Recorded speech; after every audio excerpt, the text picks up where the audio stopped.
Olá! Começamos agora a primeira aula do nosso curso Decifrando Romanos, ou seja, um estudo da carta de Paulo aos Romanos. E eu estou muito feliz de você ter aceitado o meu convite, ter se inscrito e estar aqui agora comigo. Então vamos começar essa jornada que eu acredito que nós teremos pelo menos umas 20 horas de aula se eu conseguir ser resumido. É possível que eu lance 2 aulas por semana, talvez um pouco mais, 2 ou 3, mas as aulas ficam gravadas e você vai poder ter acesso a elas a qualquer momento. Então fica tranquilo. Eu quero ir direto ao ponto e começar então essa aula. A melhor maneira de começar é pelo começo. Então vamos lá. Eu quero ler os primeiros versos da carta de Paulo aos Romanos. Diz assim, eu uso uma versão que é a João Ferreira de Almeida, revista e atualizada. Então, diz assim, Paulo, servo de Jesus Cristo, chamado para ser apóstolo, separado para o evangelho de Deus, o qual foi por Deus outrora prometido por intermédio dos seus profetas nas Sagradas Escrituras, com respeito a seu filho, o qual, segundo a carne, veio da descendência de Davi e foi designado Filho de Deus com poder, segundo o Espírito de Santidade pela ressurreição dos mortos, a saber, Jesus Cristo, nosso Senhor, por intermédio de quem viemos a receber graça e apostolado por amor do seu nome, para a obediência por fé entre todos os gentios, de cujo número sois também vós, chamados para serdes de Jesus Cristo. A todos os amados de Deus que estáis em Roma, chamados para serdes santos. Graça a vós outros e paz da parte de Deus, nosso Pai, e do Senhor Jesus Cristo. Essa é a introdução da carta. Paulo está escrevendo aos Romanos, ele nunca pisou em Roma, pelo menos ele nunca pisou na igreja, nunca teve contato com esses irmãos, ele não conhece esses irmãos pessoalmente. Os estudiosos acreditam que foi o apóstolo Pedro quem plantou a igreja de Roma, mas não existem muitos dados históricos que comprovem isso. Não foi o apóstolo Paulo que plantou essa igreja, ele não conhece os irmãos, mas ele resolve escrever um tratado teológico. Essa é a importância de estudarmos a carta de Paulo aos Romanos.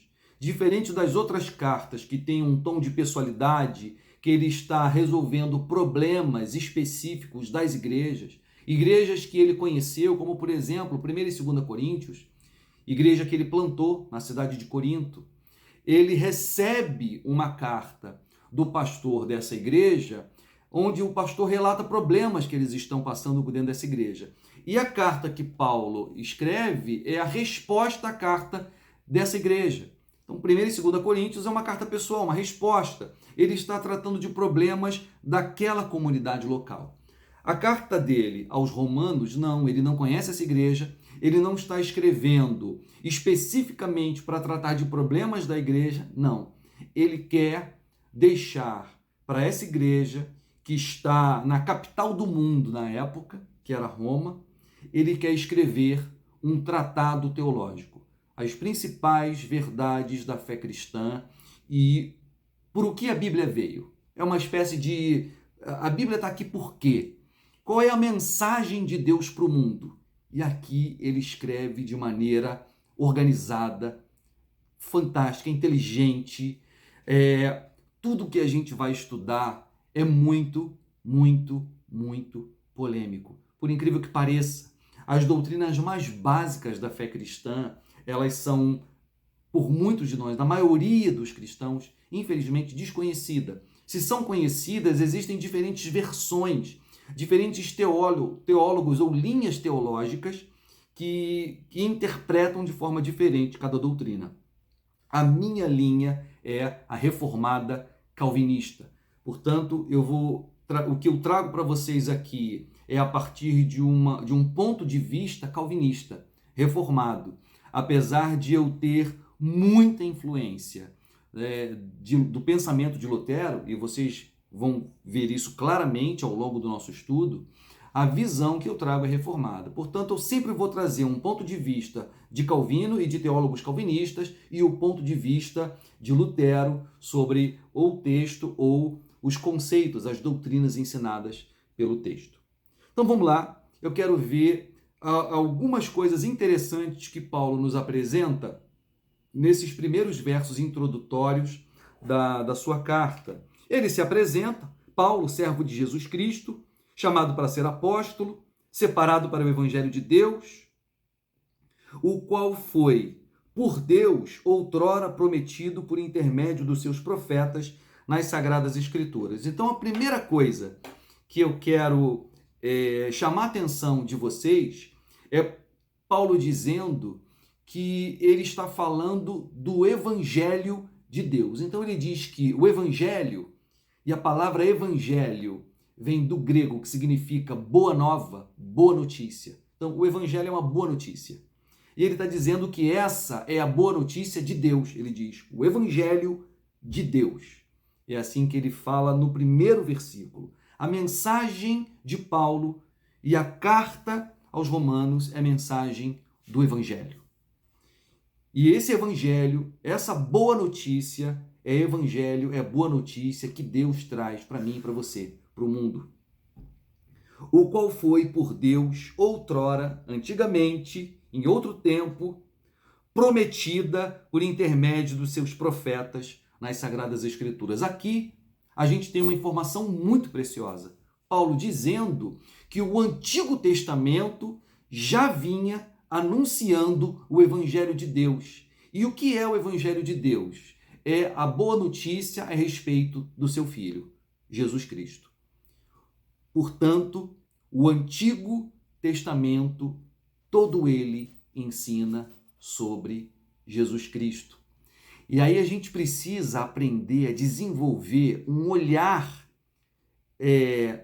clínico para, ao ler os textos do Antigo Testamento, ter a percepção que os homens dessa época tinham. Vou te dar um exemplo. Lembram quando os magos do Oriente chegam em Jerusalém, procuram o rei Herodes, diz que eles viram uma estrela e aquela estrela anunciava o nascimento de um rei, o rei que a estrela guiou até ali, eles queriam saber quem era o rei. Herodes entendeu que era o Messias. O que Herodes faz? Chama os principais sacerdotes e escribas, os grandes conhecedores da Bíblia, e pergunta em que cidade o Messias haveria de nascer. Os escribas e sacerdotes dizem que, de acordo com as Escrituras, e aí eles citam uma passagem do Antigo Testamento, diz que o Messias nasceria em Belém. Olha que coisa interessante. Os escribas e os fariseus, mesmo esses que negaram que Jesus era o Messias, que não reconheceram em Jesus o Messias, eles, ao ler o Antigo Testamento, entendiam que o Antigo Testamento tinha uma promessa. A promessa de que nasceria um tal de Messias, um ungido, enviado, e que salvaria o seu povo, salvaria os homens. E eles conseguiam identificar vários detalhes, várias coisas nesse texto, no caso, em que cidade ele nasceria, de onde ele seria. Diz que ele seria da descendência de Davi, nasceria na cidade de Belém e um monte de outras coisas. O que eu quero dizer com isso tudo?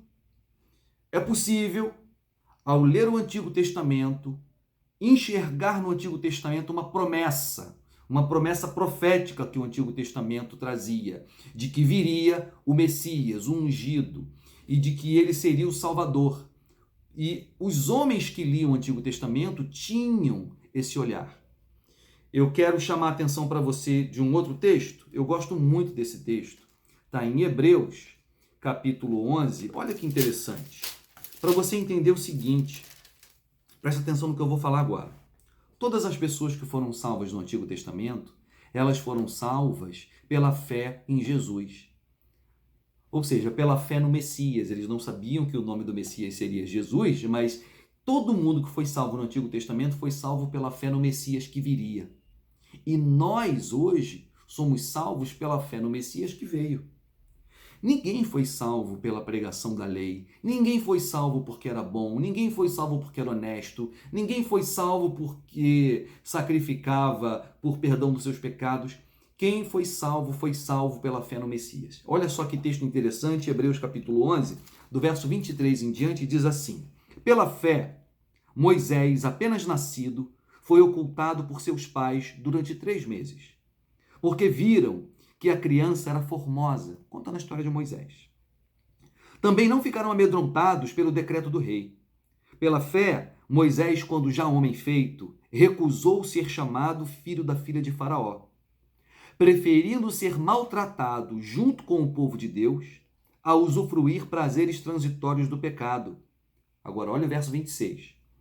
Porquanto considerou o opróbrio de Cristo, considerou a vergonha de Cristo por maiores riquezas do que os tesouros do Egito. Como é que é? Será que isso aqui é um anacronismo? Anacronismo é quando você tem um texto, um conceito fora do tempo, né? Não é um anacronismo. O que o escritor de Hebreus está dizendo que Moisés, ele já conhecia pela fé a ideia, a profecia, a visão de que o Cristo, que é a palavra grega para Messias, né? Ou seja, ele já esperava o Messias, o Cristo. Messias em hebraico, Cristo em grego. A palavra é a mesma, significa ungido, tá? Que era o Salvador. Portanto, Moisés, lá no Egito, ele não aceitou ser filho da filha de Faraó, preferindo o opróbrio de Cristo, ou seja, o ministério de Cristo, de Jesus, já estava no Antigo Testamento. E ele preferiu o opróbrio de Cristo a usufruir as riquezas e os tesouros do Egito. Então está aqui, Moisés não foi salvo pela lei, Moisés foi salvo pela graça mediante a fé em quem? Em Cristo. Que coisa interessante. E é isso que o apóstolo Paulo está dizendo aqui, quando ele diz, separado por evangelho de Deus, o qual foi outrora prometido por intermédio dos seus profetas nas Sagradas Escrituras. O próprio Moisés profetizou sobre Jesus. Eu quero ler um segundo texto que fala sobre isso, está no Evangelho de João. Evangelho de João. No Evangelho de João. Deixa eu ver se eu não estou enganado. Não está em João, não. Está em Lucas. Os discípulos no caminho de Emaús. Eu amo esse texto. Os discípulos no caminho de Emaús. Olha só, verso 25, depois você lê o texto todo. Verso 25. Então lhes disse Jesus, ele estava no caminho com 2 discípulos, honestos e tardos de coração, para crer tudo o que os profetas disseram. Porventura, não convinha que o Cristo padecesse e entrasse na sua glória? Verso 27 agora. E começando por Moisés, discorrendo por todos os profetas, expunha-lhes o que a seu respeito constava em todas as Escrituras. Expunha-lhes o que a seu respeito constava em todas as Escrituras, começando por Moisés e discorrendo por todos os profetas. Ou seja, ele começou a pregar para os 2 discípulos no caminho de Emaús, mostrando em todo o Antigo Testamento, desde Moisés, ou seja, quando ele se refere a Moisés, ele está falando dos 5 primeiros livros da Bíblia, Gênesis, Êxodo, Levítico, Número e Deuteronômio, que são livros atribuídos a Moisés, né?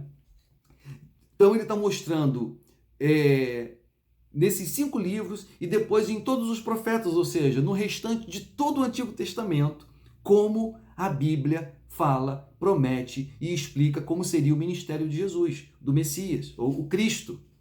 Portanto, o Antigo Testamento inteiro, ele ensina sobre Jesus. E a leitura e a interpretação correta que a gente vai fazer ao ler o Antigo Testamento é enxergando Jesus nele. Portanto, aqui, repetindo, voltando lá para Romanos 1, verso 2, ele diz, o qual foi por Deus, outrora, prometido por intermédio dos seus profetas nas Sagradas Escrituras. Então, o Antigo Testamento é uma promessa de Jesus. Eu pretendo produzir um curso da hermenêutica cristocêntrica no Antigo Testamento. Hermenêutica é interpretação, e hermenêutica cristocêntrica eu quero ensinar você, ao ler o Antigo Testamento, encontrar Jesus. Quero mostrar a centralidade de Jesus em toda a Bíblia, né? Sobretudo no Antigo Testamento, porque no Novo Testamento isso fica muito claro. Outrora prometido por intermédio dos seus profetas nas Sagradas Escrituras, com respeito a seu filho, o qual, segundo a carne, veio da descendência de Davi e foi designado Filho de Deus com poder, segundo o Espírito de santidade, pela ressurreição dos mortos, a saber, Jesus Cristo, nosso Senhor. Aqui ele fala das duas naturezas de Jesus e das duas filiações de Jesus. Ele era tanto filho de Davi, ou seja, da natureza humana, quanto ele era filho de Deus, natureza divina. E aqui diz que ele veio da descendência de Davi. No grego, ele usa uma palavra muito interessante, ele diz que ele veio da semente de Davi. A palavra semente no grego é esperma, né? Esperma, semente. Então, o texto diz, Jesus Cristo, spermaton David katasarka, Jesus Cristo, da semente de Davi, segundo a carne. Ele está falando da humanidade de Jesus, como Jesus era ser humano, era homem de carne e osso. E por que ele fala? Qual a importância de dizer que ele era filho de Davi, da descendência de Davi?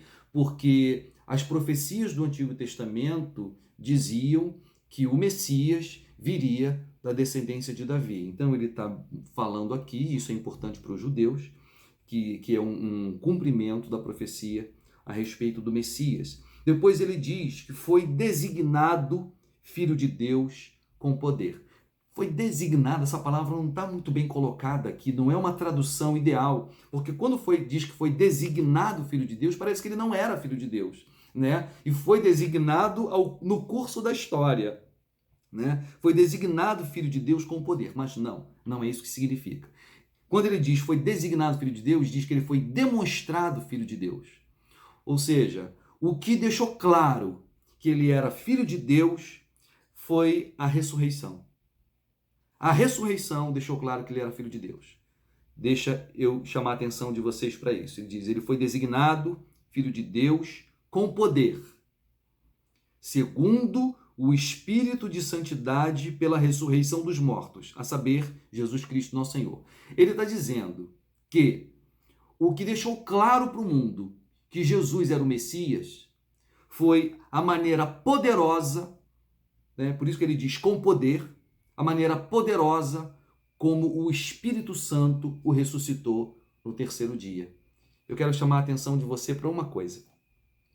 Tem um texto muito interessante, quando no Evangelho de João, Jesus faz o primeiro milagre, o primeiro sinal, que foi lá nas bodas de Caná, naquele casamento, onde ele transforma água em vinho.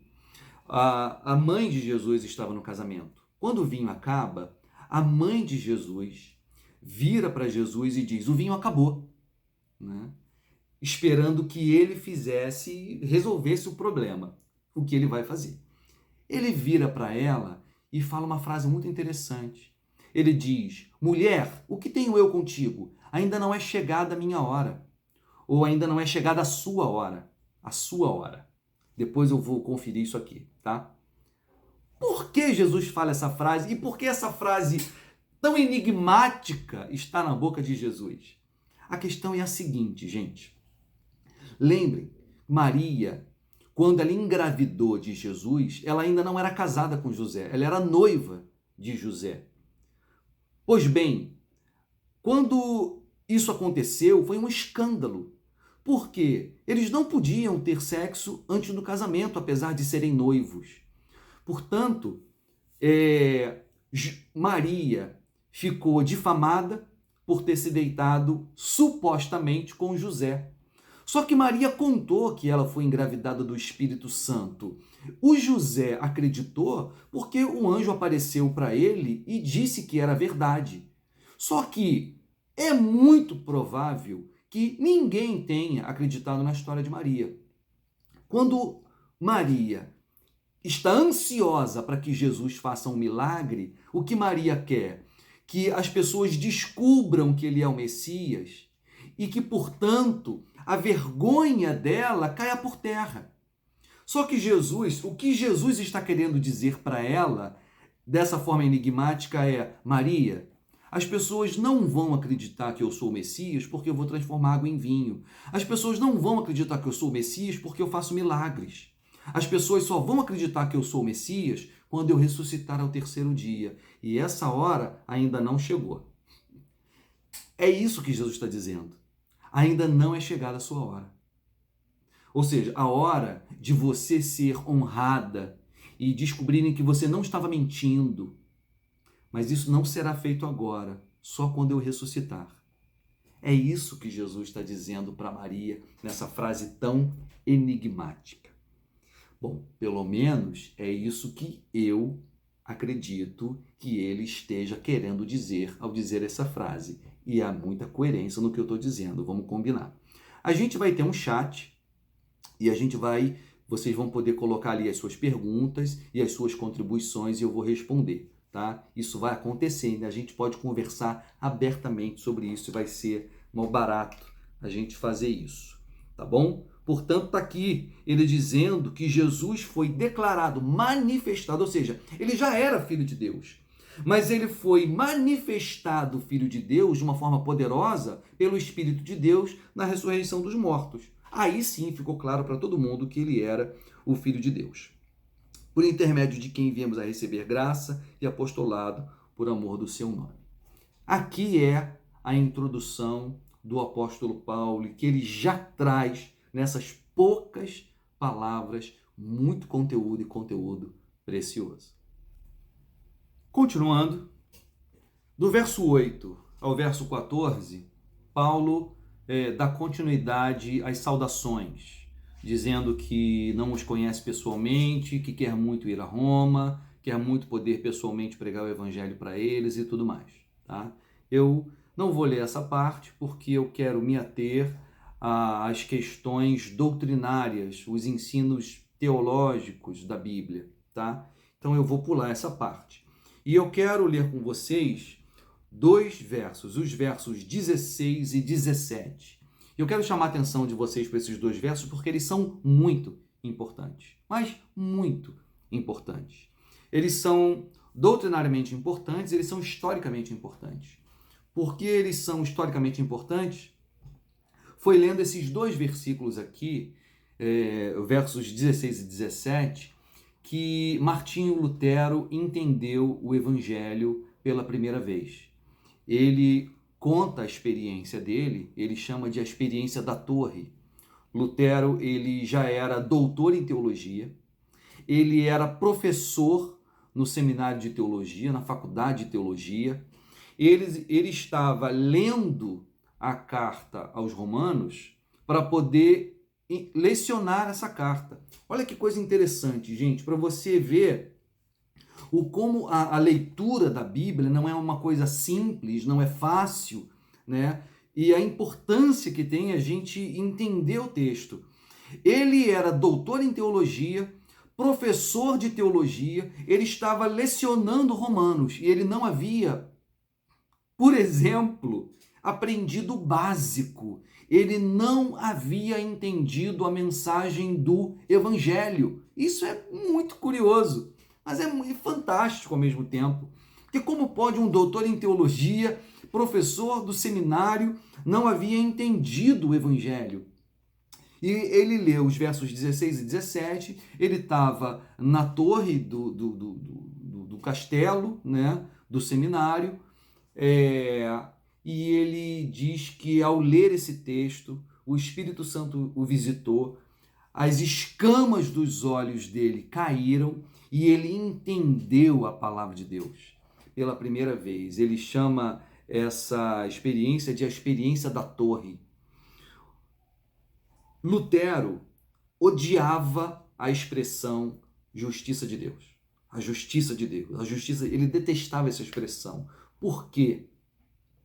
Ele entendia que a justiça de Deus se referia ao Deus santo e justo que pune pecadores.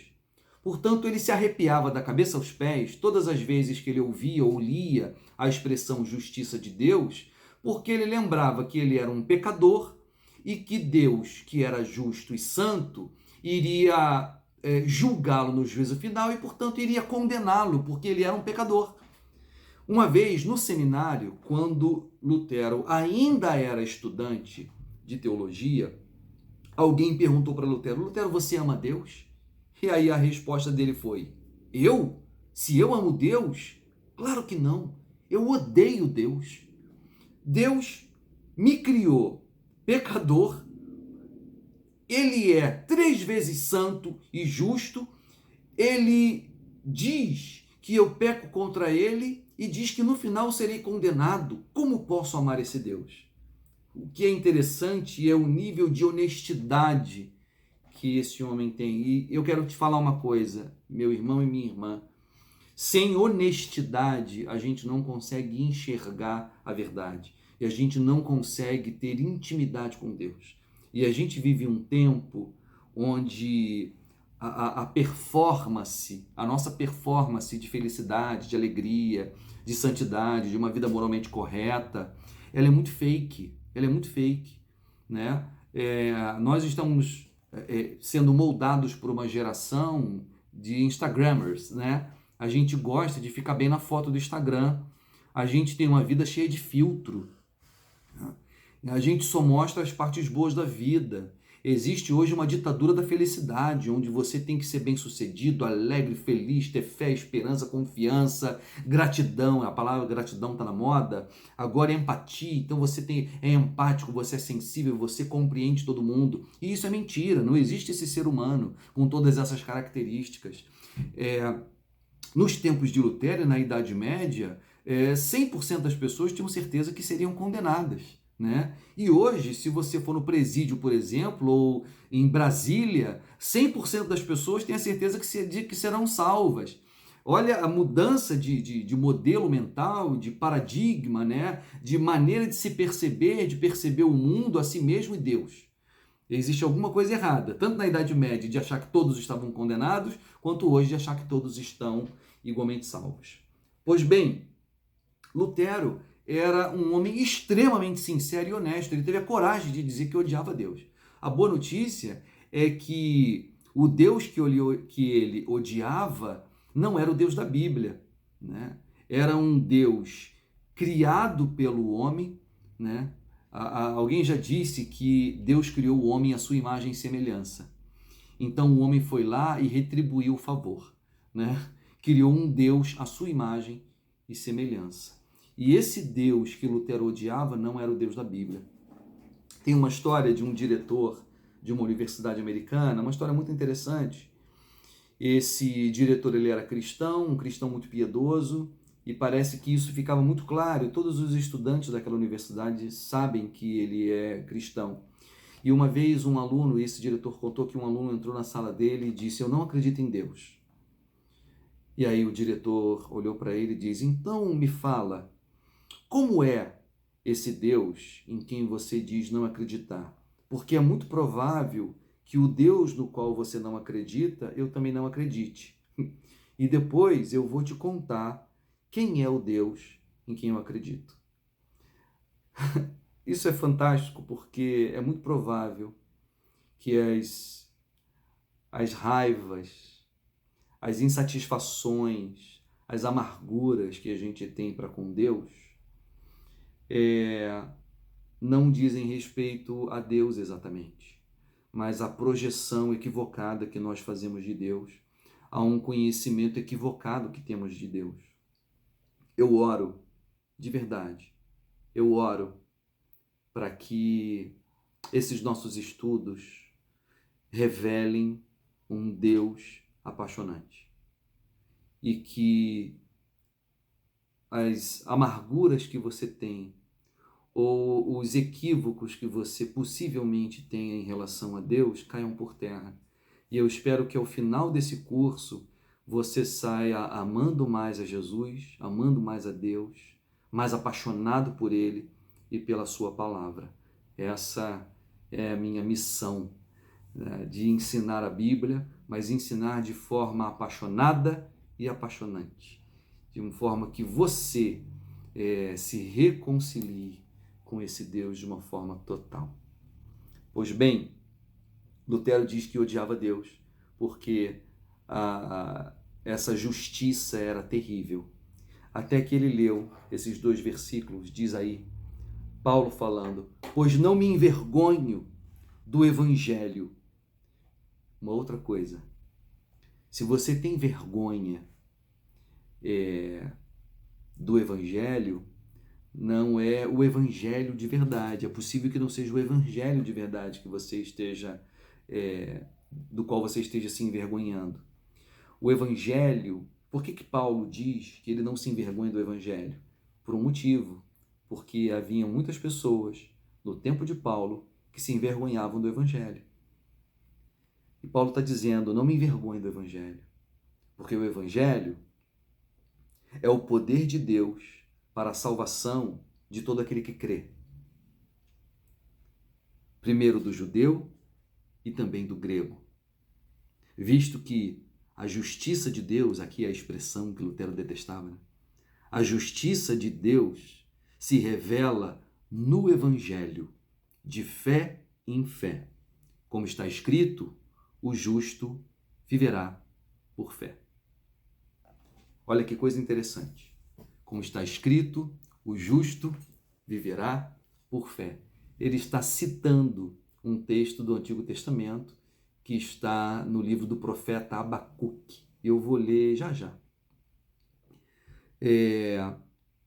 Ele diz o seguinte, não me envergonhe do Evangelho, porque o Evangelho é o poder de Deus para a salvação de todo aquele que crê, visto que também primeiramente do judeu e também do grego, visto que a justiça de Deus, e aí Lutero está entendendo, depois Lutero vai dizer, e ele descobre que existem 2 justiças de Deus na Bíblia. Uma é a justiça da lei, a outra é a justiça do Evangelho. A justiça da lei, da mensagem da lei, ela de fato se refere a um Deus justo que pune pecadores. Essa, sim, ela é temerosa, é para colocar medo na gente, né? Mas existe uma outra justiça, que é a justiça revelada não na lei, mas a justiça revelada no Evangelho. E aí tem uma coisa que eu vou ensinar para vocês nas próximas aulas, a diferença entre lei e Evangelho. Isso é muito importante para a gente entender a Bíblia. Então, a justiça do Evangelho é o que ele ensina aqui, a salvação de todo aquele que crê, primeiramente do judeu e também do grego, visto que a justiça de Deus se revela não na lei, mas no Evangelho. O Evangelho é uma mensagem, meus irmãos, uma mensagem de boa notícia. A mensagem de que Deus é santo e que ele pune pecadores não pode ser uma notícia boa. É uma notícia ruim, porque nós somos pecadores e ele iria nos punir. Que boa notícia tem nisso? Se a palavra evangelho significa boa notícia, é uma péssima notícia. A lei traz uma péssima notícia, mas o evangelho traz uma notícia ótima, né? Visto que a justiça de Deus se revela no evangelho. Lutero entendeu que existe uma justiça, que é chamada de justiça de Deus, que é revelada no evangelho. E que justiça é essa? Justiça de Deus que se revela no Evangelho de fé em fé. Não de cumprimento da lei em cumprimento da lei. Não de moral em moral. Não de santificação em santificação. Não de jejum em jejum, né? Mas de fé em fé. Como está escrito, o justo viverá por fé. E aí ele cita um texto de Abacuque, o justo viverá por fé. Lutero diz que quando ele leu isso, os olhos dele se abriram e ele entendeu a justiça de Deus, que não se manifesta por meio de um desempenho espiritual extraordinário, de um desempenho moral, de cumprimento dos mandamentos da lei, que é o que os judeus acreditavam. Não, é uma justiça de Deus que se revela no Evangelho. E que justiça é essa? É de fé em fé. É a justiça que você recebe gratuitamente, por fé, do início ao fim. E o que é fé? A palavra fé é confiança, crença. Eu creio que Jesus me ama e morreu pelos meus pecados, e a morte dele na cruz é suficiente para perdoar todos os meus pecados, me lavar e me purificar de todos os meus pecados, portanto, ela me santifica e ela é suficiente para que Deus me receba de braços abertos, santo e purificado. Não por obras que eu realizo ou que eu vou realizar, mas pela obra que ele realizou na cruz do Calvário, que é o sacrifício substitutivo de Jesus. A gente vai falar sobre isso. Portanto, o que eu preciso ter? Fé. Fé. Eu quero então agora ler o trecho que o apóstolo Paulo está citando, que é o texto de Abacuque, quando ele diz: o justo viverá por fé. Alguns estudiosos da carta de Paulo aos Romanos acreditam que Paulo colocou esse texto como uma estrutura de pregação que a gente conhece hoje, onde você lê um texto e depois o pregador, a partir daquele texto que leu, ele desenvolve a sua pregação. Alguns estudiosos acreditam, e eu gosto dessa ideia, de que o texto base da pregação de Paulo, tá? Ou o texto base que dá base para toda a carta de Paulo aos Romanos, que então toda a carta de Paulo aos Romanos seria uma explicação e uma citação desse texto de Abacuque, do que significa o justo viverá por fé. O justo viverá por fé. Eu vou repetir. De acordo com alguns estudiosos, e eu gosto dessa interpretação, toda a carta de Paulo aos Romanos é a explicação desse versículo de Abacuque, do que significa o justo viverá por fé. Eu gosto tanto disso. E aqui ele coloca um ponto. Você vai ver que daí em diante ele parece que muda a tônica, né? Na verdade, ele começa a sua exposição do que significa o justo viverá pela fé. O verso 18 ele diz: a ira de Deus se revela do céu contra toda impiedade e perversão.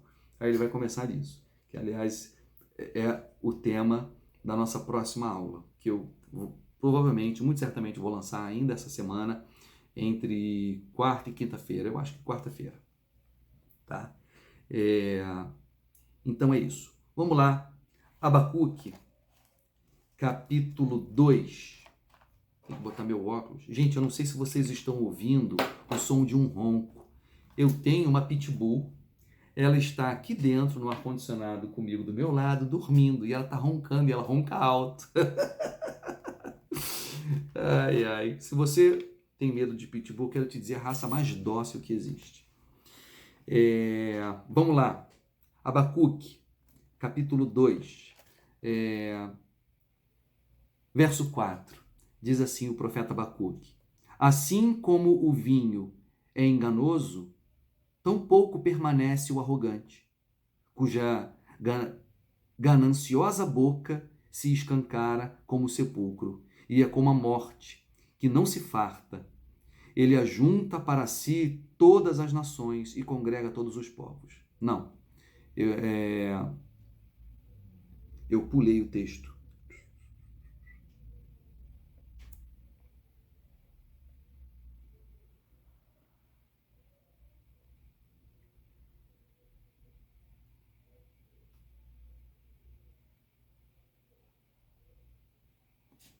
Então está aqui, Abacuque, capítulo 4, ele diz assim: eis o soberbo, sua alma não é reta nele, mas o justo viverá pela sua fé. Eis o soberbo, sua alma não é reta nele, mas o justo viverá pela sua fé. O que ele está dizendo? Ele está dizendo que o justo, ou seja, o homem será considerado justo, ou o homem que é considerado justo pela Bíblia, o homem que é considerado justo por Deus, não é aquele que cumpre todos os mandamentos da lei. Não. Ele está dizendo que esse é o cínico e esse é o arrogante. E eu quero chamar muito a sua atenção para isso. Para a palavra arrogante ou soberbo, né? Ele diz: eis o soberbo, sua alma não é reta nele. Ou seja, não existe retidão de verdade no homem soberbo. E de que soberba ele está falando? Da soberba daquele que acha que é santo, que acha que vai para o céu. E eu quero que você pense aí, tenha na sua mente a figura do fariseu, que é aquele que discute tanto com Jesus e que acham que são santos e que cumprem a lei. O jovem rico, por exemplo, que chega diante de Jesus e diz: bom mestre, que farei eu para herdar a vida eterna? Jesus diz: olha, você conhece os mandamentos, cumpre-os e viverás. Jesus diz: aí o jovem rico diz: mas esses eu já tenho observado desde a minha infância. Esse jovem é soberbo, porque ele acha que ele cumpre todos os mandamentos da lei e ele não cumpre.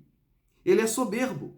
E é óbvio que ele é cínico, porque está aqui: eis o soberbo, sua alma não é reta nele.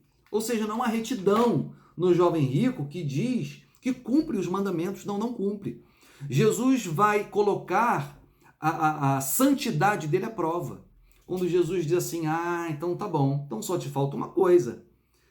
Vai, vende tudo que você tem, distribui aos pobres e depois me segue. Então você terá um tesouro no céu. O que Jesus está fazendo? Se alguém vender tudo que tem e dar aos pobres, vai ser salvo? Não. Ninguém é salvo porque é generoso. Então Jesus não está propondo que esse jovem, para ser salvo, precisa vender tudo que tem e distribuir. Não. Jesus está colocando a afirmação dele de que cumpre os mandamentos da lei à prova. Por quê? Eu vou parafrasear Jesus. Bom, se você diz que cumpre os mandamentos, e o primeiro deles é: amarás ao Senhor teu Deus com todo o teu coração, com toda a tua alma, com toda a tua força, com todo o teu entendimento, e amarás o teu próximo como a ti mesmo. Se você cumpre esse mandamento, então não vai ser difícil para você pegar todos os seus bens, vender e distribuir aos pobres, que são o seu próximo, que você diz amar a eles tanto quanto a você mesmo. E não vai ser muito, depois disso, me seguir, porque você diz me amar acima de todas as coisas. Diz o texto que o jovem se entristeceu e foi embora. Ou seja, Jesus acabou de provar que ele está errado a respeito de si mesmo, que ele nunca cumpriu nem o primeiro mandamento. Eis o soberbo, a sua alma não é reta nele mesmo. Mas o justo viverá pela fé. O jovem rico vai embora. Pedro, ouvindo aquilo, vira para Jesus e diz assim: mas, Senhor, se a condição é essa, quem será salvo? Assim, Senhor, ninguém vai vender tudo que tem e dar aos pobres. É o que Pedro está falando. Gente, isso é fantástico. Sabe por quê? Nós somos péssimos em amar. Nós somos péssimos em amar. Nem você nem eu amamos a Deus acima de todas as coisas. Nem você nem eu amamos o nosso próximo como a nós mesmos. Portanto, se a gente dependesse do primeiro mandamento para ser salvo, a gente estaria condenado. E é isso que Pedro está dizendo. Mas, Senhor, se a condição é essa, quem será salvo? A resposta de Jesus é maravilhosa. Jesus vira para Pedro e diz: para o homem, Pedro, é impossível. Mas para Deus, tudo é possível. Em outras palavras, o que Jesus está dizendo: para o homem, Pedro, amar a Deus acima de todas as coisas, o seu próximo como a si mesmo, é impossível. É impossível o homem ser salvo pelas suas obras, Pedro. Mas para Deus, tudo é possível. Ou seja, vocês serão salvos por graça, por misericórdia, por bondade, por favor, por presente. E o que vocês precisam fazer? Somente crer nisso. Ter fé de que Deus os salva a despeito de quem vocês são, péssimos em amar, egoístas. Por isso, o justo viverá, será salvo, terá vida eterna pela fé, não pelas obras. É isso que Paulo está dizendo, foi isso que Lutero entendeu, e desse entendimento nasceu a Reforma Protestante, nasceu as igrejas evangélicas. Eu vou parar por aqui, porque é muito conteúdo e a gente tem que ir por parte. Assiste essa aula, fica digerindo. Eu vou abrir um grupo, não sei se no WhatsApp ou no Telegram. O Telegram ele tem mais recursos, tá? Talvez por isso no Telegram. Nem todo mundo tem Telegram. Se eu abrir no Telegram, então eu espero que você se inscreva lá. Mas a princípio eu vou abrir um grupo no WhatsApp para perguntas e respostas. A minha cachorra resolveu latir agora. E vem cá, amiguinha. Deixa eu apresentar você pro grupo aqui. Não quer não. Então eu vou abrir um grupo no WhatsApp e ali a gente bota perguntas e respostas e depois eu vou fazer um vídeo só respondendo as principais dúvidas, tá? Vamos parar por aqui e até a próxima aula.